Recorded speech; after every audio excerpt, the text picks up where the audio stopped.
Welcome to another episode of We Are Carbon. I'm Helen Fisher and I'm joined by Cade Frost of Source Bioplastics for a discussion about developing new plastic materials that could move the planet towards a healthier future. It may seem like plastics and healthy can't really go hand in hand, but as one of the world's largest industries, it's something that we can't pretend is going to go away. And with such vast and destructive impact on the planet, that actually makes it one of the biggest opportunities for improvements. Moving from synthetic to bioplastics gives the immediate benefit of reducing dependency on fossil fuels. But there is huge variation within these materials, and if we are to move forward at scale, there's much to be ironed out. Cade had spent years anguished by the issue of plastic pollution, and he recognised that it would take involvement from a full range of interests for real change to happen. He's made an incredible start by successfully developing a rapidly compostable plastic material made entirely from natural and non-toxic ingredients. I really appreciate the point of view that he brings with regards to understanding the needs of manufacturers, the current limits of disposal facilities, and the expansive potential when we consider moving things to a truly circular economy. I was thrilled that Cade allowed me to scrutinise him with my inquisitive questions around this topic. We discuss everything from the materials themselves to the impact on society and even considering whether it's possible for plastics to have a positive impact on the environment. You can keep up to date with everything from We Are Carbon by subscribing over on the website, wearecarbon.earth. Right, let's dive straight into the questions. I'd really be interested, Cade, if you could introduce to us the general differences between the plastics that we're used to and the materials that we're now referring to as bioplastics. Absolutely, Helen, and thank you for having me. That's a great question. So the most significant difference between the most familiar plastics and bioplastics is that the former are usually synthetically manufactured with a base of petroleum, while the latter are plant-based. So plant-based plastics are likely to decompose a lot faster because they're organic and they decay faster than traditional plastic. Fantastic. So it's really is it straight cut? Are we talking one material comes out of the soil, another material is essentially coming out of oils and petroleum and fossil fuels? Well, the base of the polymers are so different types of synthetic plastics and regular polymers are fossil fuel based, but with plant-based plastics, you're usually talking about starches, you're talking about wheats, you're talking about these things that give the material a density. Okay, so it sounds to me like we're talking, in my mind, two very different materials. You're saying something made from wheat, something made from starch, and then we've got these products that we are so familiar with that are hard, dense, they melt, they're malleable. In terms of the applications that they're suitable for, can bioplastics potentially replace all or most of our plastic needs? Eventually, yes. Bioplastics are biopolymers, so they have the potential to replace most of our plastics, but we have some distance to go. Disposable plastics are our biggest concern because most of them are things that are thrown away after a single use. Companies engaged in this business have done a great job in tracing our most commonly used containers. Many products have been replaced, albeit at a really slow rate of adoption. We need more companies that make bioplastics and more companies that adopt them. But this is not just a one input, one output solution. Waste management solutions also play a big key role in how we move forward.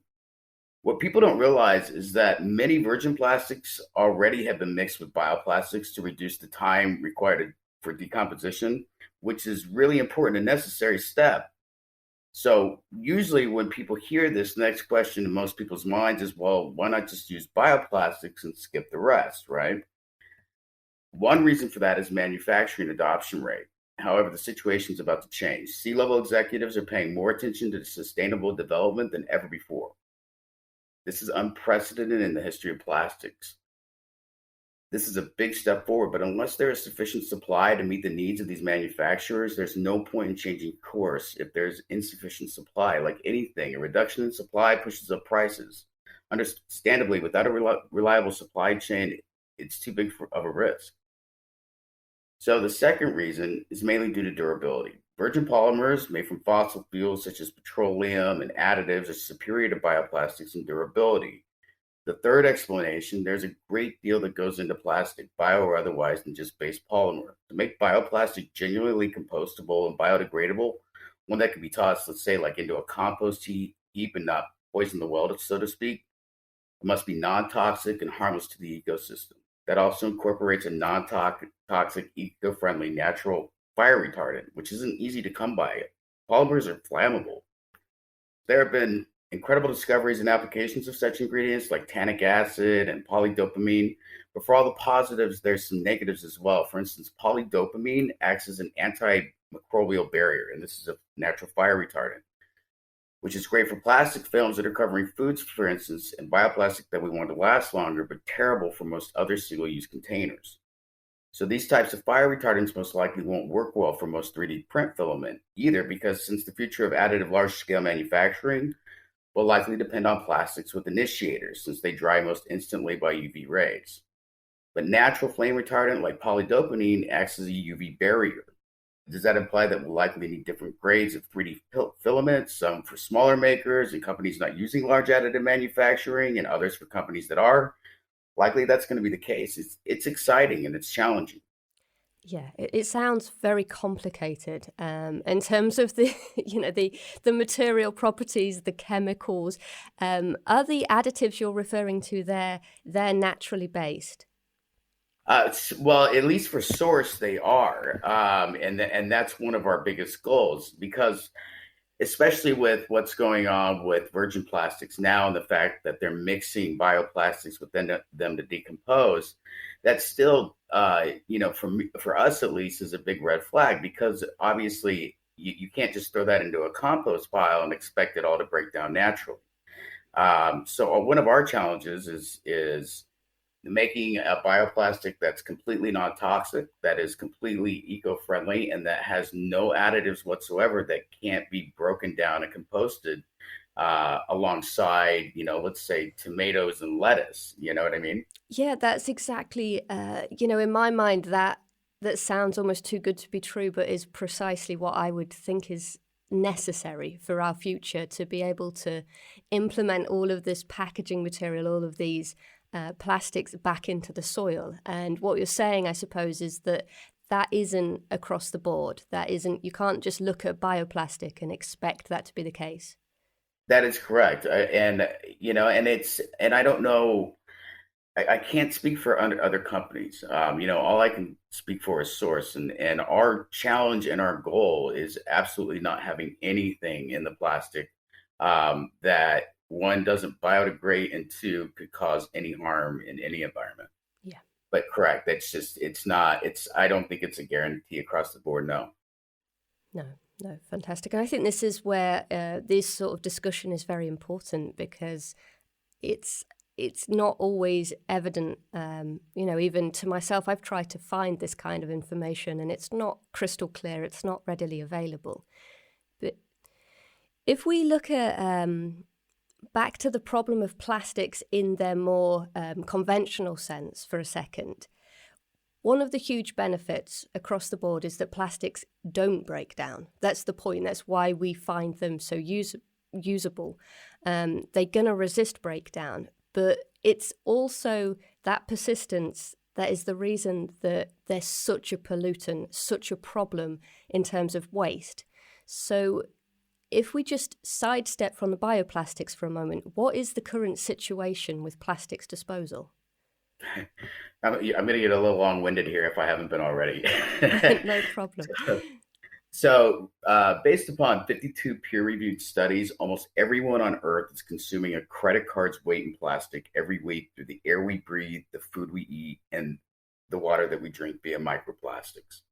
So not only is it raining microplastics in dense cities, and it's legitimately raining plastic right now, but microplastics have been found in rainwater in the mountains of Utah, hundreds of miles away from any city. Only 9% of recyclable waste materials are being recycled, even when we send all these recyclables to the waste management facilities, only 9% of them are actually being recycled. The other 91% still end up being incinerated in landfills or in our waterways.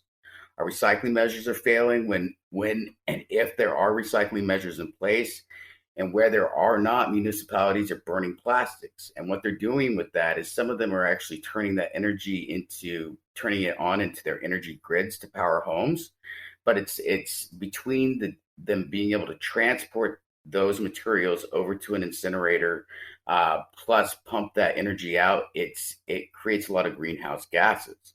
So that causes massive greenhouse gases. Further, 71% of deep sea ocean fish are found to have plastic inside of them. I mean, that's our food supply, that's our food chain. So we've been led to believe that it's a lack of education and proper disposal of plastics on the part of the public that creates these issues. And that is true to some extent. We need everyone to recycle. We can't stop recycling at this point, but that is only a small piece to a much larger problem solution pie. It is a band-aid to a system that's failing in most places, and though companies like OceanWorks are becoming extremely innovative in how they're collecting and reusing recycled plastic, we simply cannot keep up with it. We're finding amazing ways to degrade plastics in the ocean through different non-toxic chemicals, but it's still a long way off. And again, it's a band-aid to a much larger issue that we must change at the source. We must continue our recycling practices, but we also must dive deep into a long-term exit strategy away from all plastics that last longer than the products they're containing or preserving. There are very few things humans use that last 450 years. I don't know many things that anybody needs something to last 450 years. And though, historical sites are important, if we don't deal with these issues quickly and proactively, we won't be healthy enough to enjoy them. The main benefit of plastics is indeed their ability to resist breakdown, but we have overshot that breakdown marker by over 450 years. Further, some plastics could technically last forever. So let's talk about those plastics. Let's get specific about, let's say, everyday items many of us buy every week. Pineapple juice, for instance, with its high acidic content, has a max shelf life of 24 months. Almost all soda, no matter the brand or type, has a fizz shelf life of 9 months. I mean, sure, those things, the edible for human consumption items, are important to protect, but arguably aren't as important to protect to, let's say, chemicals. Since the adverse effects chemicals can have on all life, if they're not transported or contained correctly, could have devastating effects on the ecosystem. And everybody may not love bleach, but everybody knows bleach. Bleach begins to lose its potency after 6 months. It will work after the 6-month marker, but it rapidly begins to break down from there. Everything from silver nitrate to hydrofluoric acid to sulfuric acid has a shelf life of 24 months. Nitric acid, isopropyl alcohol, 36 months. Very few chemicals, though there are some like ammonia nitrate, that last 5 to 6 years. So what I'm getting at, my point is this. We're building and using fallout shelters for spring rain showers. We need to be formulating for what we're containing and protecting based on the shelf and use life, not for catch-alls. Will it make it more expensive? It doesn't really have to be. No one said we have to replace all plastics right away, but we must replace as much as possible. The argument is much like the one of self-driving cars. Self-driving cars aren't expected to never get into an accident, though some believe that's the case. They simply have to get into fewer accidents than human drivers, which they are. We're inhaling microplastics made out of petroleum. I mean, this is insane. It's not only creating huge consequences in our physical environments and sea life, but the health consequences it will create over 20, 30 years is unimaginable. If humanity all of a sudden decided it would eat and inhale petroleum for years on end, we'd be at a pandemic level DEFCON 5 when it comes to how we as humanity dealt and responded to the crisis. I mean, look at the big uproar over smoking and the initiatives that have transpired because of the cancers it causes. I mean, I'm a smoker, but at least I signed up. Stupidly, but I still sign up. And that's the thing. No one signed up to eat, drink, and inhale petroleum and other harmful chemicals, but it's happening anyway. So why aren't we responding in the same way? I mean, do we really always have to learn everything after there's so much loss, or can we get ahead of something for once and invest in better waste management infrastructure systems and solid R&D? And this is where some of the new infrastructure budget needs to be directed. I mean, we must change the ingredients because we are not changing consumption habits. They're only expected to grow as more people rightfully become more technologically advanced by having access to cell phones.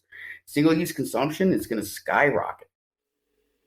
Yeah, this is the world that we live in. And I think there's a few things about what you've said there. I mean, firstly, the full 150 years, it's almost comical, isn't it? The extent of time. And I think more so because we live now in a more disposable world than ever. So much of the stuff that we use is actually expected to be, 5-minute lifespan. So yeah, this highlights the need to, not just the need, but the readiness. We're already ready to turn our back on a lot of the durability factors, a lot of that long life. But something that you've mentioned extensively there is the sort of threat to human health. And I think this is important to review. The idea that we're swallowing microplastics, we're finding microplastics in our food. What is a microplastic? Is that where a plastic's failed to disperse? So yes and no. So what happens within a plastic when plastic decomposes or it gets recycled or it gets incinerated, is that it ends up being exactly that, these tiny specks of microplastic. And they can be anywhere the size of, like, let's say, a pinhead to the size of a BB to even smaller and smaller. And the oceans are inundated with them.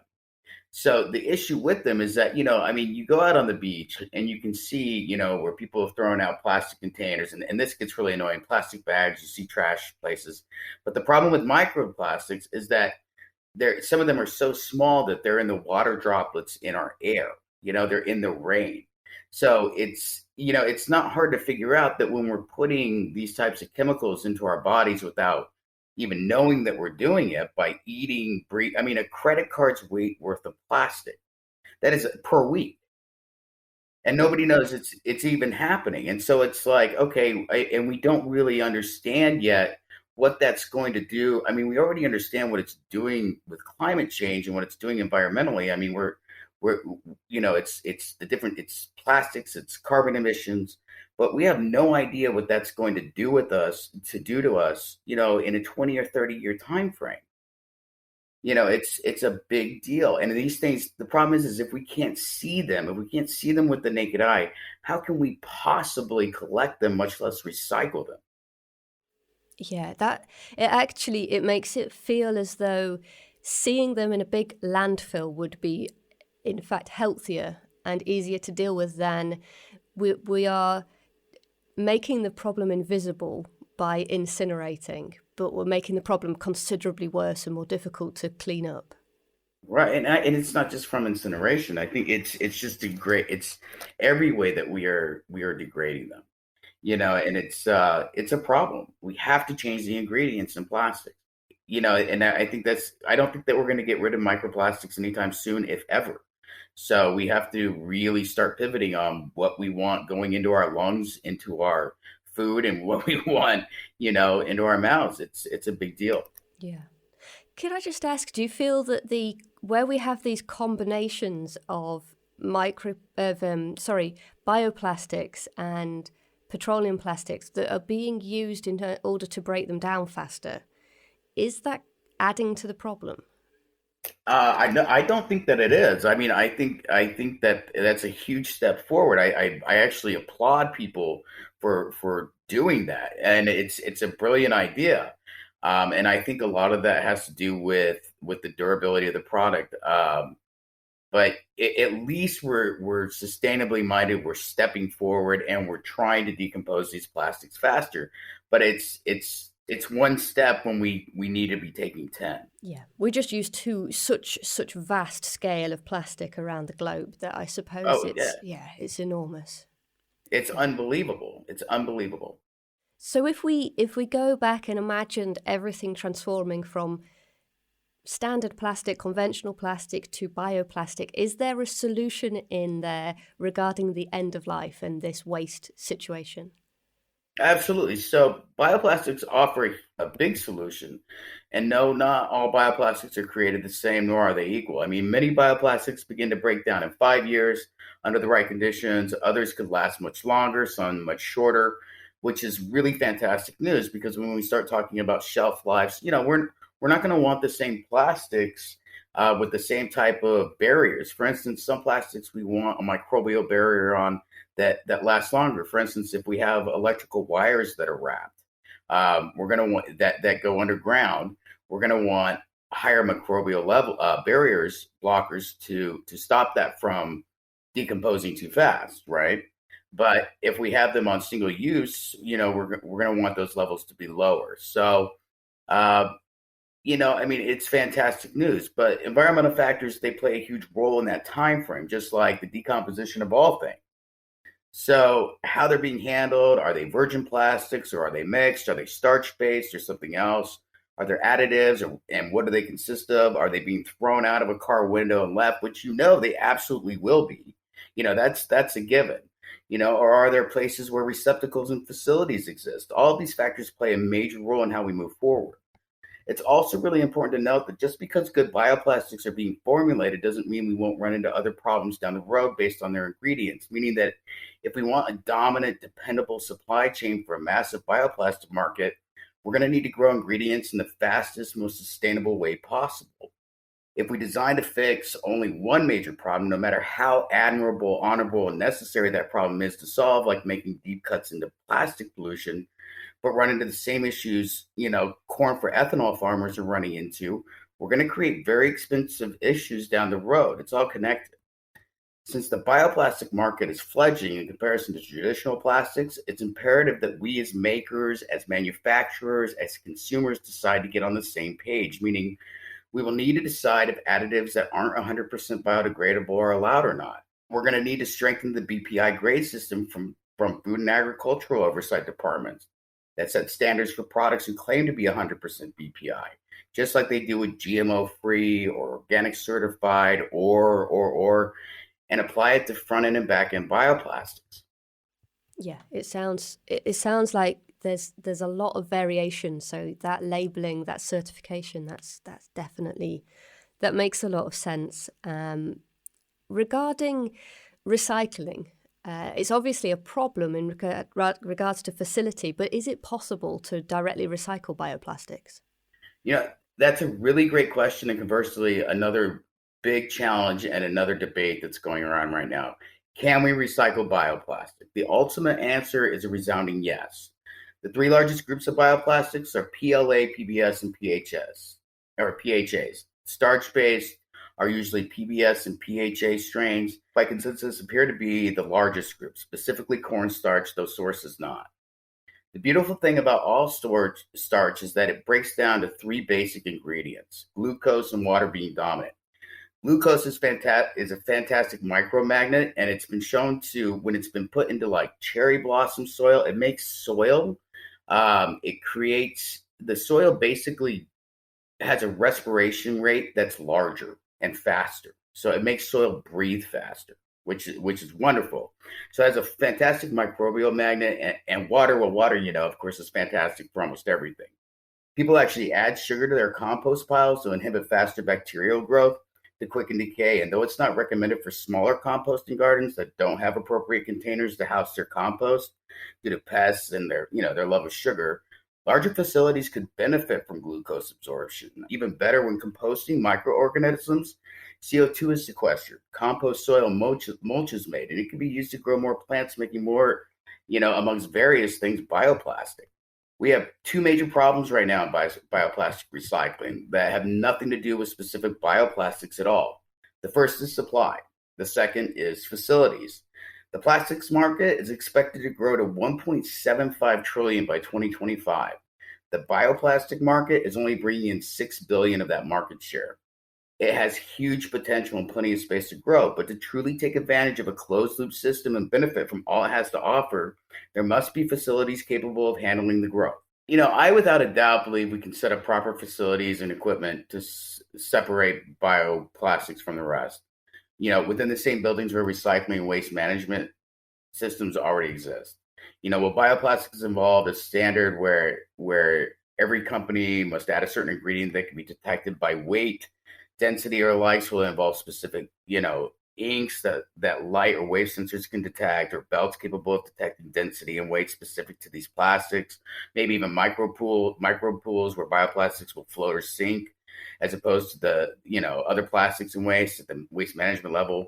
I mean, what plastic will be composted and will be considered usable quality. They can go back into raw material. What will that ingredient be? Will it be sufficient for all bioplastics? These are all, really big questions.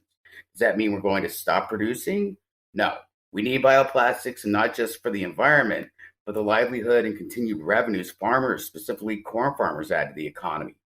Right now in Washington, D.C., they're busy coming up with really incredibly good policies in terms of creating baseline living wages for farmers, which in my opinion is way long overdue.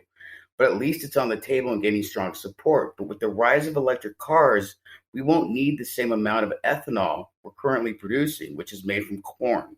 The market is going to plummet to half of what we use, if not more. We need to begin phasing a pivot, and we got to do it soon. So bioplastics offer a major opportunity to do just that. And starch-based plastics not made from corn, which are drought and climate resistant, offer even bigger opportunities that will allow overplanted lands to heal, production to continue, no matter what climate change throws at us. If you invert those props, we gain space, which is tough to do with corn and sugarcane, but not with the most resilient starches. Couple that with a closed system composting facility nearby where nutrient-rich soil and mulch can be made and used. I mean, really, do I need to say more? Yeah, it really is about this loop, isn't it? In terms of, we can't just from the material point of view, we can have a closed loop. That's straightforward from what you're saying. That's certainly possible. From a society point of view, that then has to have that supply, that facility, everything in place to ensure everything keeps circling round. But a question that comes to mind when you talk about the vast scale of this, the potential of the industry, we're talking about farming plastics now to grow them out of the ground instead of digging and using oil and petroleum. So it's going to put additional demand on land space if we was to make this shift. Already we're talking about, food shortages, or do we have enough space for food and the other resources that we need? So can you see that there's going to be a balance that we need to find, or is it possible that we can fit these in alongside? When it comes to land, frankly, Source believes this industry should be the dominant, not the side hustle, since what Source is made from at least can also create food, fiber, glues, paper, pharmaceuticals, skin cream, biofuel. I mean, it's really incredible. Plants that aren't regulated like cannabis is and could be a major catalyst and asset in how we will balance food, climate, economic land, the economy, land, and resource insecurity. So let's talk about land space, which is only a fragment of the issues associated with the land. Not only are we facing space issues with concern to population increase, but we're also facing issues with degrading farmland due to soil erosion, poor soil conditions due to overplanting of the same crops in nitrogen-starved soil, and land that has no reprieve to replenish its nutrients. To meet food insecurity and land use issues, the promise of vertical farms have come into play. We need them, but they come with a myriad of problems. We have over 30 hectares of space being allocated to vertical farms globally, and only Japan is making a positive return on investment. And that's not a dig at all on effort, innovation, or the amazing teams running these farms. It's simply the reality.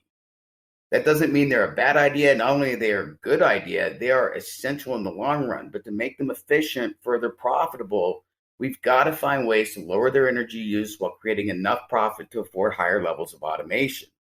Vertical farming creates massive carbon emissions due to the high LED and energy use, which then drives produce prices much higher than traditionally grown produce. But what if we grew plants that need less water, that need less light, less nutrient-dependent soil to make plastic as well?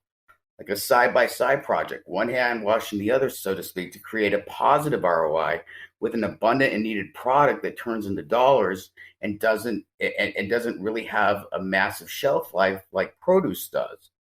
and in return for knowledge and the expertise of vertical farmers to balance out their bottom lines and energy consumption. Source not only believes this is possible, but plausible, and if not side by side, then on its own. It would make the most sense to partner, but for the knowledge base and facility space. But if not, Source believes the ingredients it uses can be grown in the same way vertically or not, though vertically is ideal. So in terms of vertical farms, we're talking about indoor growing at this point. The idea being that we're going upwards and making it possible to produce or to have more space than just the footprint that the farm is stood on. So this is indoor growing, and that's why it's so intensive regarding the light and the water. We're not really growing it in the soil. Is that right? Well, that is what is happening with vertical farms now. But the really brilliant thing about these ingredients that Source uses is that you don't have to have them indoors because they are climate resilient. They are less water intensive. They can handle lumen saturation, but still at the same time don't need a lot of lumen saturation, which potentially means that we could grow them almost anywhere in the world. And the only reason that they needed to really be vertical is because of land space, and putting them in the middle of a place where the soil and the land has been overplanted, or it's not they can be grown in places where there isn't a lot of soil. They can be grown in places where there isn't water readily available, but they do not have to be inside. So this is the versatility of the very specific crops that you're looking to integrate into the plastics themselves instead of sort of food and all the different things that we might want to grow. There's a very specific condition that these plants can manage in that other plants can't, and therefore correct. And because produce you have to, it takes a very delicate ecosystem, but these could be something that did not so much. So you foresee it being able to be done on a large scale, and whether vertical or not, vertical's better because there's just more density in terms of land space. Correct. Yeah, fantastic. And we're touching here on your own specific plastics now. These are crops that you have started to use in your own research and your own development. So with your own work, this is something specific to you, just to let the audience know. We're now talking about your own product, but could you tell us the story behind it? Absolutely. So the ingredients are from these crops that are already being grown all throughout the world. And so a lot of the research comes from research that's been done for centuries and centuries. It's just that when you look at what's been done and then what the potential that could be, it's not it's not rocket science. They go together well. But yeah, I would love to. So I spent a few years picking up hundreds, if not, it was just hundreds and hundreds of pounds of recyclable plastic by hand. I didn't do it for money, not for anything but the fact that I had traveled all over the US, and no matter where I went, I found discarded plastic woven into the natural landscape of almost every environment that I was in. It didn't matter whether I was camping on the side of an ocean cliff or in the mountains next to massive redwoods. It didn't matter if I was in the desert with packs of coyotes running past my feet, in cities with recycling programs, or small country towns. All the landscapes and people changed, but one thing always remained the same, and that was plastic pollution. I didn't mean to, but I ended up garnering some attention for it and tried to run with it, thinking it would bring more attention to the problem, that maybe people would wake up. And that didn't happen at all. It actually backfired. People took it as, a his thing, a spectacle, something to watch, not do themselves. I'll tell you what, that just really, really started to make me very angry, very, very spitfire angry. I was watching animals get sick. I was watching plastic wash up on the shores during some of the most beautiful sunsets I've ever seen. I was watching businesses send hundreds of pounds of plastics and trash straight into the garbage. Thank you, yoga, namaste. MFs was often uttered from my lips. And in hindsight, I wouldn't say I'm happy that's what happened, but I can say it needed to happen. I would get so mad that it made me dig deeper. And at first, I thought it was a people problem. Then I thought it was a municipality problem, lack of oversight and education. And it is, and it isn't. It made me research. It made me find ways to deal with all this plastic, how to reuse it, how to create programs that made cities money, or at least, break even on creating recycling programs that worked instead of it costing money to recycle. I ended up creating a proposal to create 3D print filament out of recycled plastic before anyone in the US was doing it. And I was graced in that time with meeting a few amazing people, some people from Greenworks on the East Coast, but they were just as angry, and they had progressed way further along in this game. They created 501c3s, and they got nowhere with them. I mean, people getting shut down with great ideas, strong break-even proposals because of politics.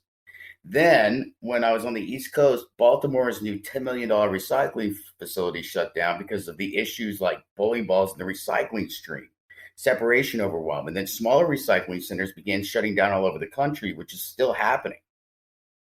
So, it came to, what's the point? What's the point in creating innovative ways of reusing this plastic if it was still going to end up in the oceans? If communities, municipalities, and the government weren't going to take hard stands and create real change? I'm against making anything that could harm our planet, even if reuse is better than single use. And if I couldn't trust that the products made from the filament I wanted to create would be recycled, I had to find another way, like some way, any way. It was exhausting. And I was exhausted, but the angst is a mighty, mighty beast. Then it occurred to me, if I couldn't change behavior, and even if I could, and I couldn't change politics, then what if I could take the ball completely out of both courts? So what if behavior didn't matter? What if plastics, worst case scenarios, still ended up in oceans and landfills? What if only money talked? Could there be an additive that would degrade petroleum-based plastic? Then the grim and very toxic reality of microplastics hit the scene. It was just bullets. Japan, by the way, has discovered a bacteria that eats PP plastics, but it's a long way off from being commercially available. And it's still a Band-Aid. I mean, it's Marvel Studios with aloe kind of Band-Aid, but it's still a Band-Aid. Japan's doing a great job.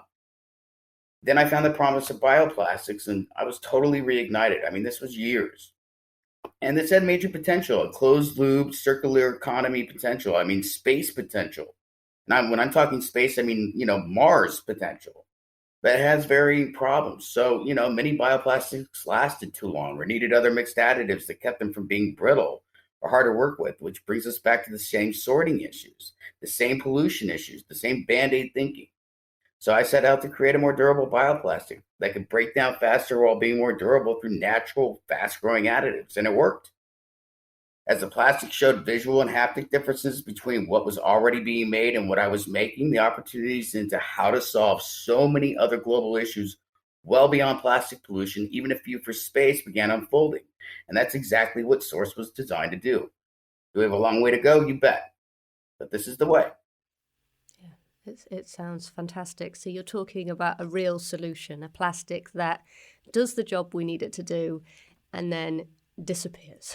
It's gone. It's not providing this year and year and year on stack of problems. So yeah, beautiful. And that's the thing. And if it does go years and years and years, if it breaks down into microplastics that are non-toxic, I don't think that we're going to get rid completely of the eyesores of plastics. Our consumerism is just so high that I just don't think that that's going to happen.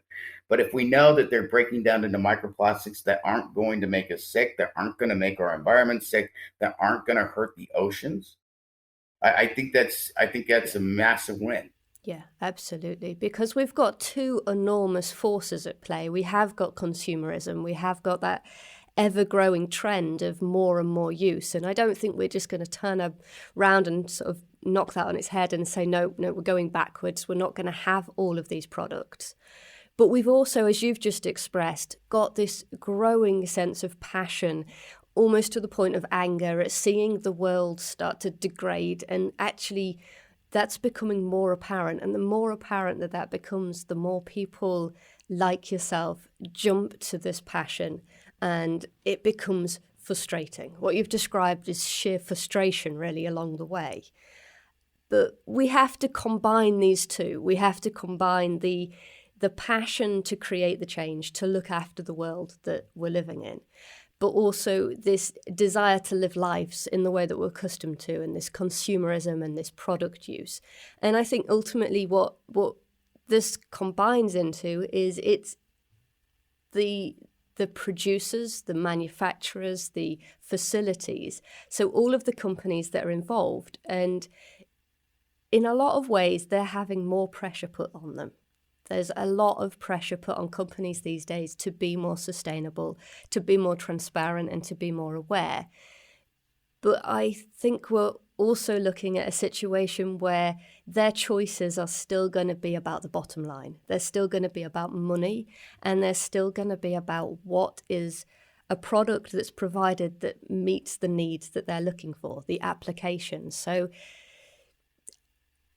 do bioplastics provide a solution to the company regarding costs and these other sort of priorities? Absolutely. And first, let me stress the importance of the times we're living in. I've spoken to several manufacturers, people both at the top of these companies and those that work in the ranks. And from all I have listened to and researched on, inclusive of all the amazing research Fictive performed for their 2021 manufacturing report, I believe many manufacturers have a true and real intention when it comes to sustainability within manufacturing. That may have not been true in the past. They may have not been as aware, or maybe there were. I don't want to speculate there, but what I do know is that, it's not, at this point at least, it's not simply because of pressure. They want sustainable ways of making great products. I mean that's business, and they want to be able to do it, at a great cost, which is good business. But it's in their hearts. But without enough supply, it's a rock and a hard place situation. Yes, cost, of course, is one of the forefront issues in any business. The second biggest issue is the reliability and dependability of supply chains and vendors. So many manufacturers have admitted, and this is recently, this is in 2021, that their vetting for vendors needs a huge overhaul. But it's they who brought that to the table and are currently building new standards into their vendor vetting. That's a huge move. And they are the ones who brought those issues forward internally within their companies and have set out to solve them. Now, I'm not saying that they don't have a lot of people breathing down their necks about the lack of sustainability mindedness in the past. But for those that I have spoken to one-on-one, these are real people who really do care about these issues.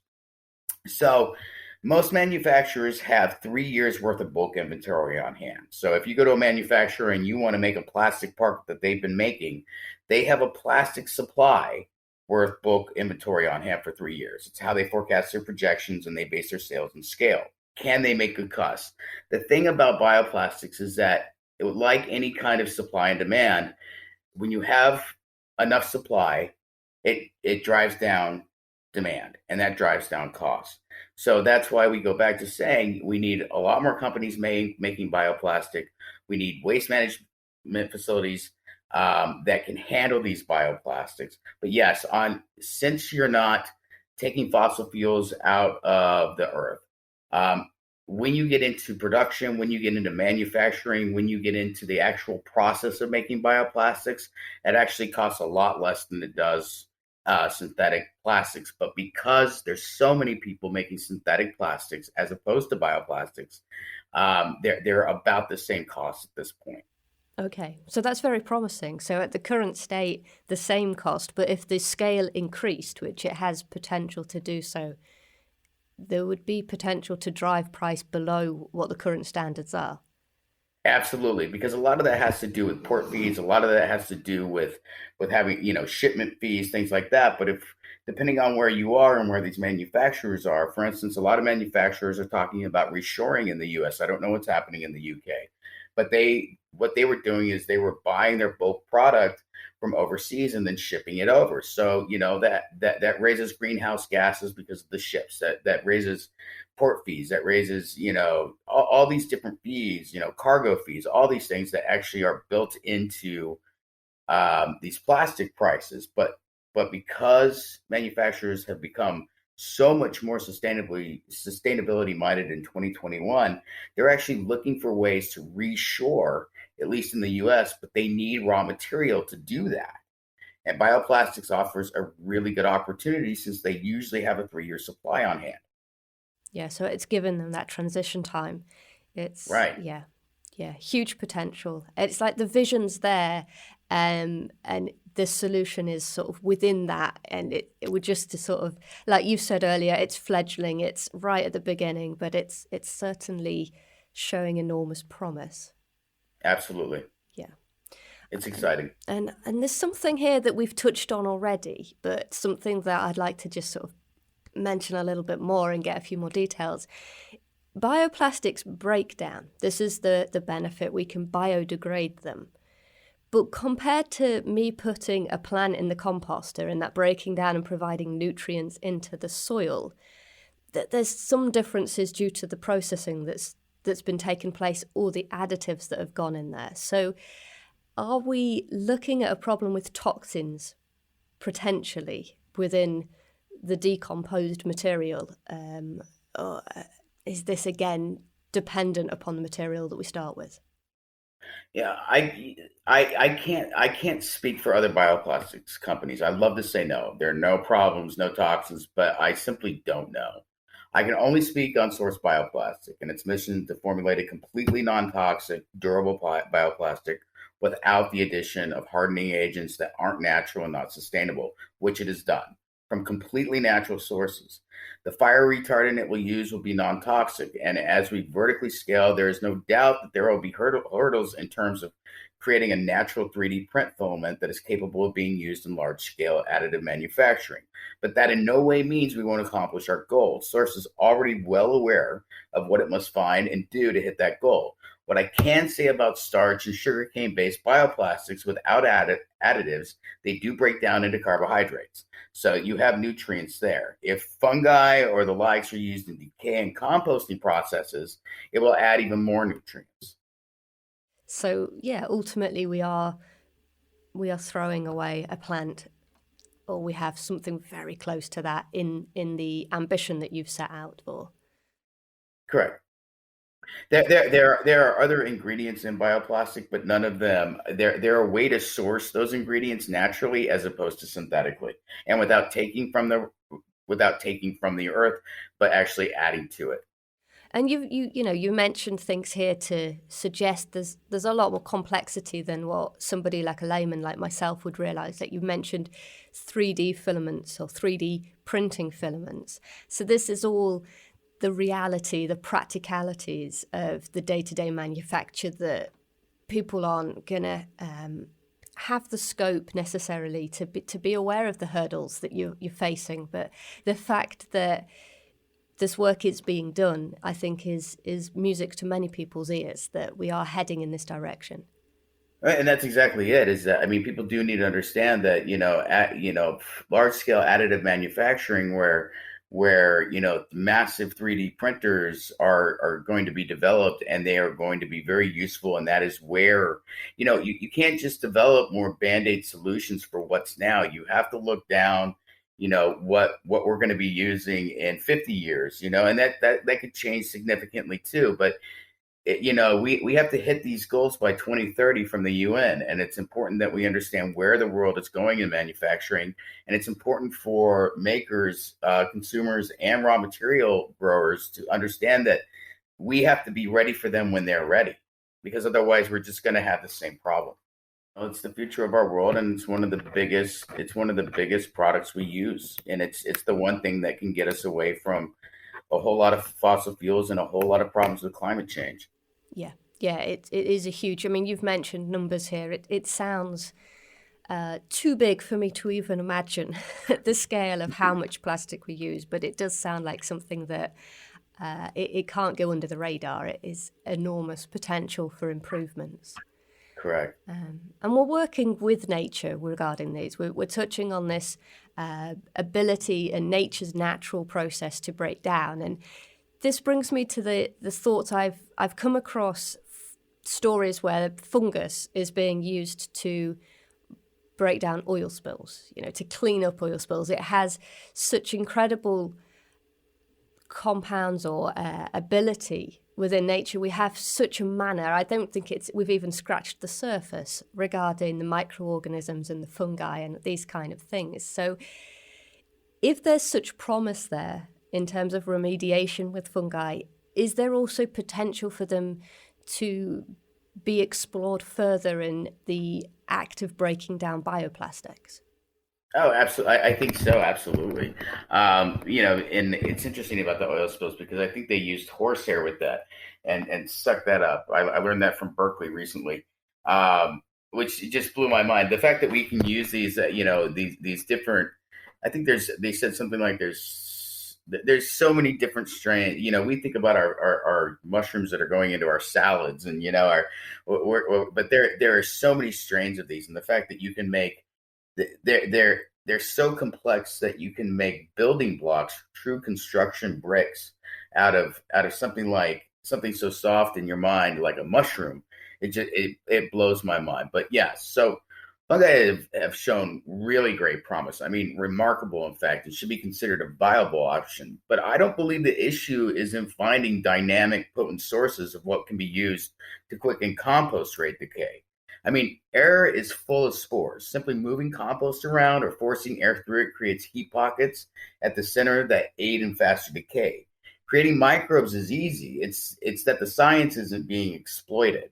I mean, if you're lucky enough to order a beverage from a place that uses compostable plastic cups, you'll usually find two sets of text. And I don't know if you've ever seen one of those, but I'm sure everyone has at least had one compostable cup so far. And the interesting thing about them is that one of those sets of text will read certified BPI, and the second will read commercially compostable only. Facilities may not exist in your area. I can't be the only one saying to myself, well, what the hell? That's no solution at all. I mean, does that mean they only degrade in a facility? And that's the catch, right?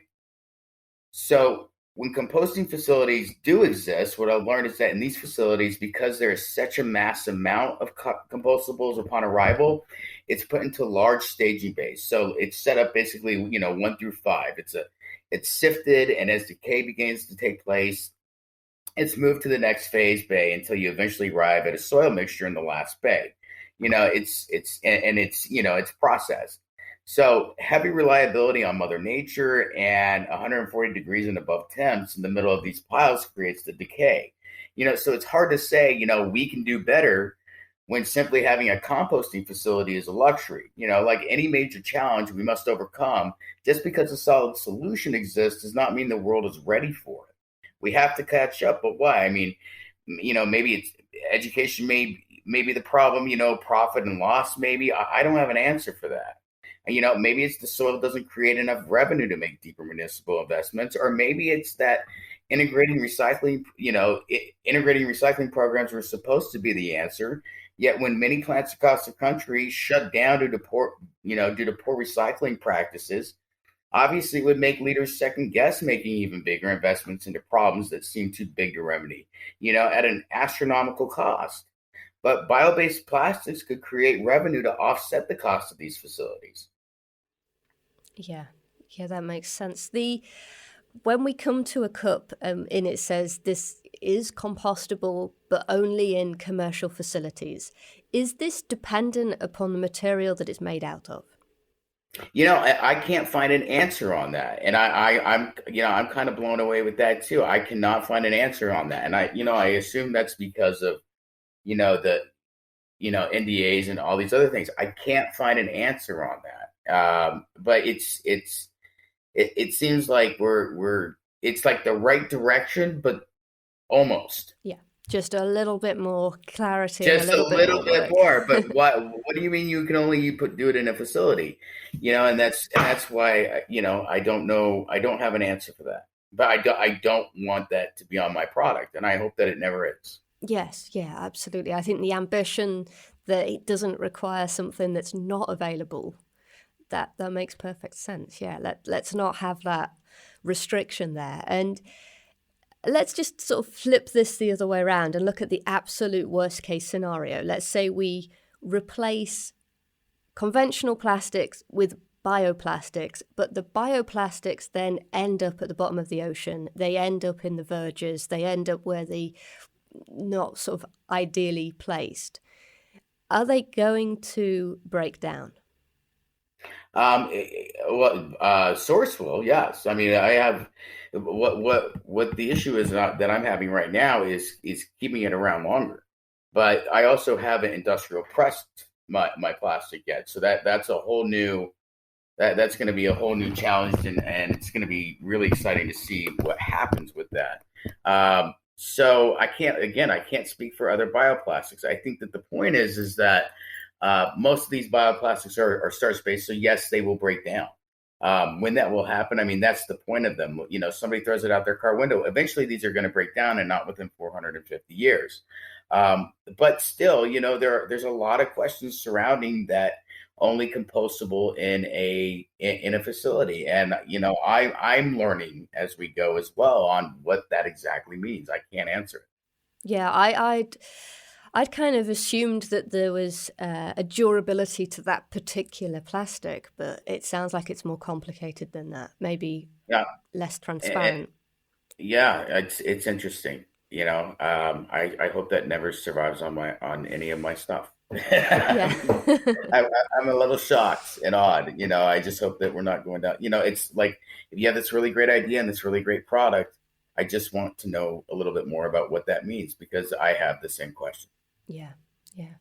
Interesting. So, I mean, we're heading in the right direction. We've got the potential here. We've got the ideas and the right minds on the job. But we are talking about a huge scale shift that Oh is yeah, so many steps along the way. So it's going to be an interesting journey to see it unfold, I think, right. to It's see very where things exciting. take us. But we are on a sort of more, I suppose, breaking it down to its simplicity. We're talking about a material with bioplastics that's renewable in the resource, whereas the conventional plastics we're depleting or we are taking from the earth and we're not putting back in. So there's a huge benefit to that. But what I wondered, if we took that one step further and we said the bioplastics are coming from plant material, we're growing this, we're potentially growing it regeneratively and building soil in the process, do you think that there could be a positive impact on the environment from the production of bioplastics? The short answer to that is yes, on a big win for the environment in terms of sequestering carbon. But you know, it's dependent on product and situation. I mean, there because we have at least what I'm finding, you know, bioplastics that I can't find answers to on, you know, do how long do they degrade? I don't want to give a resounding yes for all bioplastics. What I can say though is that yes, on a big win for the environment in terms of sequestering carbon. But again, it's totally dependent on the product and situation. Making synthetic polymers from fossil fuels creates really heavy carbon emissions from how ingredients are sourced to how they are transported, formulated, manufactured. And the oversight, you know, it's all carbon heavy. It's much higher than bioplastic production.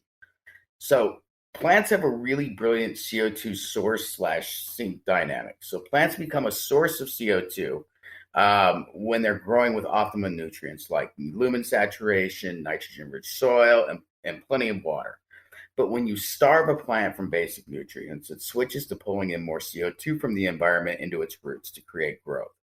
So now imagine a starch source that can grow well under starved conditions, natural CO2 sink systems.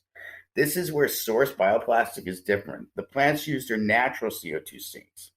Then to take them into a hypothetical step further and grow these plants in vertical farms that are heavy carbon emission contributors that have the potential to offset those emissions. The other brilliant thing is that these plants not only make polymers, but food, fiber, biofuel, glues. So other starch-based bioplastics would be harder to grow inverted because of the vertical space needed for the plant to mature, like corn and sugarcane would need. So take it further to composting these plastics, and you sequester even more carbon. So growing plants is additive to the earth by nature, not a subtractive approach like using petroleum for traditional plastics. And since many communities all over the world burn all their trash, no matter what it is, bioplastic offers an alternative that can go into creating new soil and mulch, which also lowers greenhouse gases. So across the board, you're going to see a subtraction in carbon emissions. Yeah. Yeah. So Now, go ahead. It's just sort of we're multiplying the benefits every step that we take towards increasing the use of bioplastics. Right. Absolutely. I mean, and that's the thing is if these manufacturers are going to reshore their operations, if we're able to, let's say we're able to plant, closer to these manufacturers, like, so one of Source's bioplastics ingredients as an unprocessed raw material has a harvest shelf life of years. I mean, they can stay in the soil for years and continue to grow. So if manufacturers' material supply is 3 years deep, that could set up a really interesting solution potential as to how a dependable supply and demand chain can be met. So the pieces really all begin to align into this incredible problem/solution puzzle, and the image from all sides is really quite remarkable. But take this into consideration. If we're able to plant our materials, as opposed to having to go to certain spaces to be able to pull petroleum and have it transported, then made into plastic, then made into, and then sent to the manufacturer to be made into products. If we're able to plant them and we're able to plant almost anywhere in the world, you can cut the distance between the manufacturers and the plastics that are being made. It's really stepped very, very well in comparison to what the traditional systems are now. Yeah, it's bringing a localization potential that you just could never get with a resource that's specifically located in the ground somewhere. It brings economies to places that never would have them before. Yes. Yeah, it's actually very exciting because the more that we sort of see this more in the direction of change, we can get quite creative. Like you've just mentioned, essentially, I suppose what you're saying is your stock remains in the ground until you need it. But for the most part, yes. Yeah. And before processing, yes. And if that's true, in the sense that if it can be planted as opposed to, think about how many small scale farmers there are in the world that could be farming for plastics that aren't capable of farming produce, aren't capable of farming, plants that are a lot more sensitive to climate change, or plants that are a lot more sensitive to having copious amounts of water. But if you're farming for plastics instead, and not having to worry about feeding people with it, it opens up a lot of possibilities, a lot of freedom in farming. And there's people all over the world that have to worry about their crops, but this gives them another opportunity to become, smaller scale localized farmers into plastics. And I think that resilience, that versatility, that ability for a crop to be grown, maybe it's going to be used for bioplastics, maybe it's for food, maybe it's, the fact that it can be multi-purpose, that expands the options. And I think infinitely. It allows that creativity to sort of come into play and things to be a little more open to solutions to be found. So it is definitely very exciting. And I think also you might be scratching on a lot of problems with fresh produce, where you've got locations that are quite isolated from a distribution that can get them to market very quickly. That's right. And, the thing is if you can create instead a plastics economy and a farming culture around that, that could create the money to create those pipelines for better distribution of produce that we all, that everybody needs and absolutely should have. And, if you can't build it one way, you can always create, the versatility of money to create those systems. And that takes a legitimate cash product, and that would be plastics. With regards to the the plastics at source, is there a number of different crops that will be involved? I don't know about the fire retardant yet. We're not there yet. There will be some, but all the crops that would be involved, they have the potential to create so many things that it's just honestly, my mind is kind of blown. Yeah, You know, the potential it's kind of is. right, and it's going to take a lot of hands on deck. But yeah, plastics is where you start, because it's not simple, but it is what is going to be needed most, because everything else is kind of secondhand when it comes to skin creams and things like that. Anything else that you can make, and you need a lot bigger lab equipment. You need bigger chemical teams. You need all for these other products. But for plastics, they can be made fairly easily. Is the manufacturing quite easy then? Is it input heavy to make a bioplastic? I don't think it's input heavy, but if you want to do mass scale, and if we're talking about really being graded on a BPI level, once testing happens, then replication can happen. Once replication can happen, then it's really about just distribution, and finding your customer. But yeah, I mean, it's not very hard. And then of course, you use the ingredients from the plants that are being grown all over the world already, and then you take out those people that are making them, and you start to make your own, to obviously bring down your own business costs. But it's not as hard as making biofuel. Okay, yeah. And I imagine that something we haven't touched on is the comparison of like a plastics factory, sort of on a conventional sense. We're going to have to locate that somewhere where it's out of domestic constraints, because there's a lot of fumes and a lot of nasty stuff going on there. But it sounds more like, if we're making bioplastics, this is a little less noxious.